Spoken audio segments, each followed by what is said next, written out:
Hi friends, അസ്സലാമു അലൈക്കും. ഇന്ന് നമുക്ക് ബ്രേക്ക്ഫാസ്റ്റിനും പിന്നെ അതുപോലെ ഡിന്നറിനൊക്കെ ഉണ്ടാക്കാൻ പറ്റിയിട്ടുള്ള ഒരു ഭൂരി പോലെ പൊള്ളച്ചിരിക്കുന്ന അരിപ്പൊടി വെച്ചിട്ട് ഉണ്ടാക്കുന്ന ഒരു സംഭവം ഉണ്ടാക്കുന്നത്.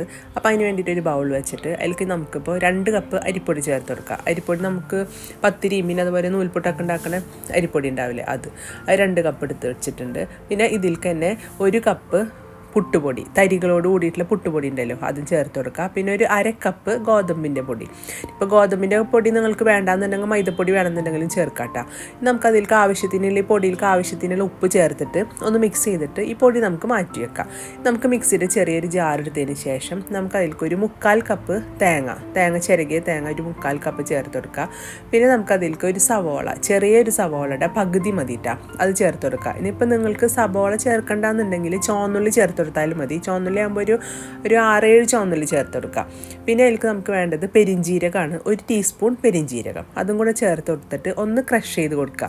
ഒന്ന് ചെറുതായിട്ടൊന്ന് ചതച്ചെടുത്തിട്ട് നമുക്കത് കൊണ്ടുവരാം.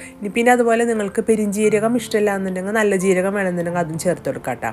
അത് ചതച്ചെടുത്ത് കൊണ്ടുവന്നിട്ടുണ്ട്. നമ്മൾ ഉപ്പൊക്കെ ചേർത്തിട്ട് തയ്യാറാക്കി വെച്ചിട്ടുള്ള പൊടിയുടെ കൂട്ടുണ്ടല്ലോ, അതിലേക്ക് ഈ തേങ്ങയുടെ കൂട്ട് ചേർത്ത് കൊടുക്കുക. തേങ്ങയും പിന്നെ അതുപോലെ പെരിഞ്ജീരകവും സവോളയും കൂടിയിട്ടുള്ള കൂട്ട് ചേർത്തിട്ട് കൈ വെച്ചിട്ടൊന്ന് നന്നായിട്ട് മിക്സ് ചെയ്ത് കൊടുത്തിട്ട് നമ്മൾ സാധാരണ പച്ചവെള്ളം ഉണ്ടല്ലോ, ആ വെള്ളം ഒഴിച്ചിട്ട് നമുക്കത് കുഴച്ചെടുക്കാം.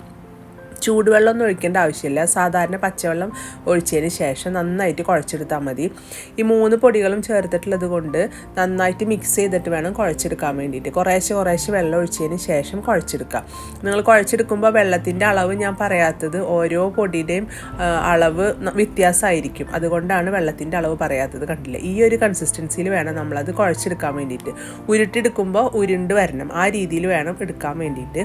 ഇനി നമുക്ക് അത് പരത്തിയെടുക്കാം. അതിൽ നിന്ന് വലിയൊരു ബോൾ എടുത്തതിന് ശേഷം ഒരു കവർ വെച്ചിട്ട് അതിൽ കുറച്ച് വെളിച്ചെണ്ണ പരത്തിയതിന് ശേഷം കൈ വെച്ചിട്ട് തന്നെ പരത്താം. കുഴലിൻ്റെ ഒന്നും ആവശ്യമില്ല, പ്രസ്സിൻ്റെ ആവശ്യമില്ല. നമുക്കത് കൈ വെച്ചിട്ട് തന്നെ കൈയിൻ്റെ ഉൾഭാഗം വെച്ചിട്ട് ഇങ്ങനെ പരത്തി കൊടുക്കാം. പെട്ടെന്ന് തന്നെ നമുക്കിത് പരത്തിയെടുക്കാൻ വേണ്ടിയിട്ട് പറ്റൂട്ടാ. പരത്തിയെടുത്തതിന് ശേഷം നന്നായിട്ട് ചൂടായിട്ടുള്ള വെളിച്ചെണ്ണയിൽ പൊരിച്ചെടുക്കുക. നമ്മൾ നെയ്പ്പത്തിലും പിന്നെ അതുപോലെ പൊരിച്ച പത്തിരിയൊക്കെ നമ്മൾ ഉണ്ടാക്കൂലേ, അതുപോലത്തെ ഒരു ടേസ്റ്റാണ് ഇതിനുണ്ടാവുക. ചൂട്ടോടുകൂടെ കഴിക്കണം കേട്ടോ, കറി ഉപയോഗിച്ചിട്ട് കഴിക്കുക. പിന്നെ അതുപോലെ കറി ഇല്ലാണ്ടും കഴിക്കാൻ നല്ല ടേസ്റ്റ് തന്നെ, ചായ കൂട്ടി കഴിക്കാൻ വേണ്ടിയിട്ട്. അത് തിളച്ച എണ്ണയിൽ കിട്ടിയതിന് ശേഷം സ്പൂൺ വെച്ചിട്ടൊന്നും ഇളക്കരുത്, അത് താനെ തന്നെ പൊന്തി വരും കേട്ടോ.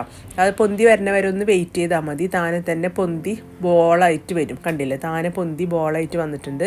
ഇനി കുറച്ച് നേരം കൂടെ എണ്ണയിൽ ഇട്ടതിന് ശേഷം വേണം മറിച്ചിടാൻ വേണ്ടിയിട്ട്. അപ്പോൾ അപ്പുറത്തെ ഭാഗം ഒന്ന് മൊരിഞ്ഞ് വരും.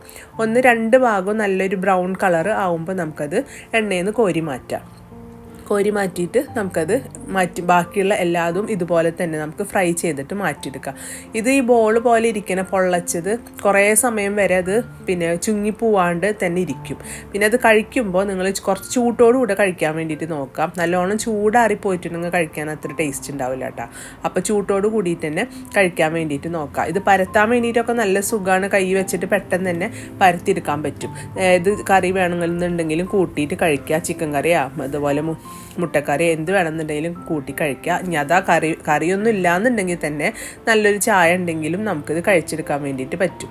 കണ്ടില്ലേ, ഞാൻ ഇപ്പോൾ 2 എണ്ണം ചുട്ടെടുത്തിട്ടുണ്ട്. അതുപോലെ തന്നെ നമുക്ക് എല്ലാതും ഫ്രൈ ചെയ്തിട്ട് കോരി മാറ്റാം. 2 ഭാഗവും നന്നായിട്ടൊന്ന് ബ്രൗൺ കളർ ആയിക്കോട്ടെ, എന്നിട്ട് വേണം അത് എണ്ണയിൽ നിന്ന് കോരി മാറ്റാൻ വേണ്ടിയിട്ട്. പിന്നെ ഇത് തീരെ എണ്ണയും കുടിക്കില്ല കേട്ടോ, നമ്മുടെ കയ്യൊന്നുമലൊന്നും തീരെ എണ്ണ കുടിക്കില്ല. ഭൂരിയൊക്കെ ഉണ്ടാക്കുമ്പോൾ എണ്ണ കുടിക്കില്ല, അപ്പോൾ തീരെ എണ്ണ ഒന്നും കുടിക്കില്ല. നന്നായി പൊള്ളച്ചിട്ട് കണ്ടില്ല, അതിൻ്റെ ഉൾഭാഗമൊക്കെ നല്ല സൂപ്പറായിട്ട് കിട്ടിയിട്ടുണ്ട്. അപ്പോൾ നിങ്ങളെല്ലാവരും ഈ രീതിയിലൊന്ന് ഉണ്ടാക്കി നോക്കണം. എന്നിട്ട് കറി ഉപയോഗിച്ചിട്ടോ അല്ലാന്നുണ്ടെങ്കിൽ വെറുതെ നിങ്ങൾക്ക് കഴിക്കാൻ വേണ്ടിയിട്ട് നല്ല ടേസ്റ്റാണ്. പിന്നെ അതുപോലെ നിങ്ങൾ എൻ്റെ ചാനൽ സബ്സ്ക്രൈബ് ചെയ്യാനും ലൈക്ക് ചെയ്യാനും ഷെയർ ചെയ്യാനൊന്നും മറക്കരുത് കേട്ടോ. പിന്നെ നിങ്ങൾക്ക് ഇതൊക്കെ ഇഷ്ടമാവുന്നുണ്ടെങ്കിൽ ഫ്രണ്ട്സിനും റിലേറ്റീവ്സിനൊക്കെ ഒന്ന് ഷെയർ ചെയ്ത് കൊടുക്കണം. ഇനി പുതിയൊരു റെസിപ്പി ആയിട്ട് വരാം.